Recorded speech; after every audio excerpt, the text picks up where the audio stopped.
one part of goalkeeping that I want to talk about is this massive myth of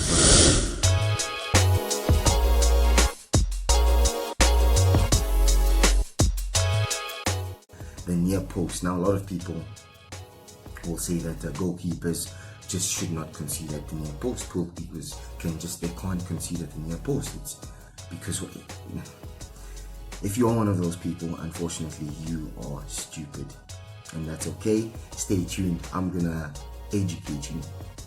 That is one of the most frustrating and biggest myths in the world of football. The fact that goalkeepers cannot concede at the near post.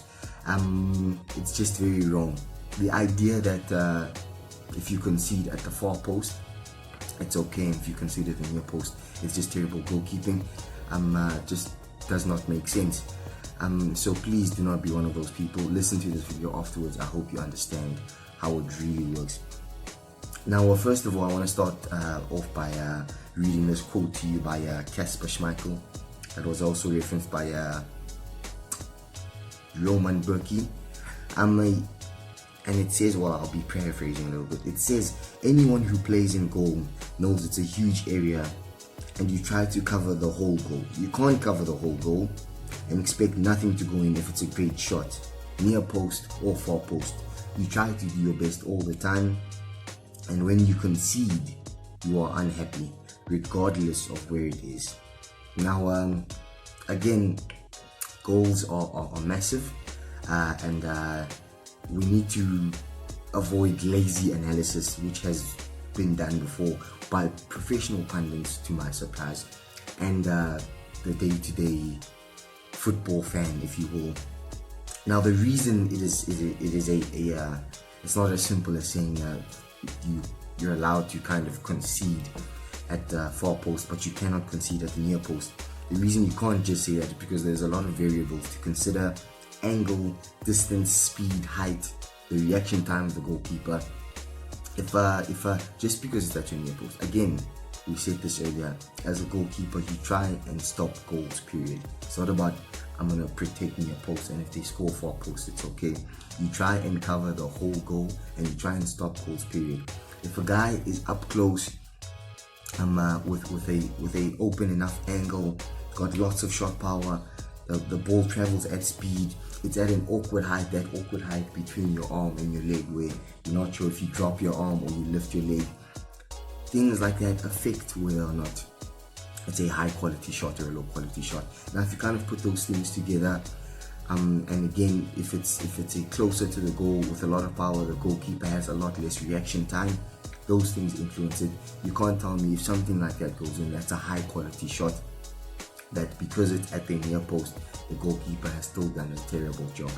That is very ignorant, very lazy analysis, very lazy punditry, and I hope you understand that it's not as simple as saying near post, far post, either or. Now, relative to this, I want to mention David De Gea. Over the last 12 months, he has had a poor spell.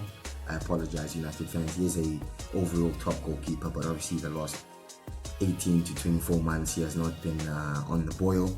And one of the things that he did at kind of the start of his downward slump was change a thing in his goalkeeping technique. So when he used to goalkeep, he was always upright, spine was erect, very upright as a goalkeeper, because he believed that if the shots were kind of above his waist, he would have the reflexes, which he did, to be fair, and he would move his hands to get there. Anything below the waist, below the thighs, he would move his legs, and you kind of saw that worked for him. He used a lot of his feet to make saves to great effect. It worked out perfectly for him. And then what he did was he changed that little style, and instead of standing upright, he kind of slouched down a little bit, which a lot of keepers normally do, but it wasn't his style. And what this did is it made it such that anything around his thigh height, he would start to go with his hands. Anything lower, he might even go with his hands. So anything above here, it was still fine. My hands would go. If it starts to go towards his mid-ribs, thighs, maybe knees, he'd go with his hands. Now, because he made this change so suddenly, mentally, he hadn't adopted the style fully, so he wasn't quick in terms of reaction time. So anytime someone shot around his knees, his thighs, and this happened in the Crystal Palace game against Man United. Patrick Van Aanholt scored late on, a few years ago. I think it was December 2018. I stand corrected, please don't hold me to that.